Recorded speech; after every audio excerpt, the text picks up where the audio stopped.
Hi YouTubers, today I'm working on this HGS12B6 Velodyne subwoofer. Actually it came in with no sound at all, you know. So after I opened it up and checked it out, I found a couple of things here.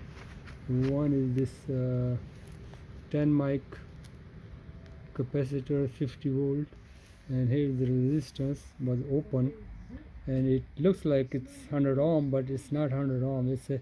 It's actually brown, green and orange. So this is 15k.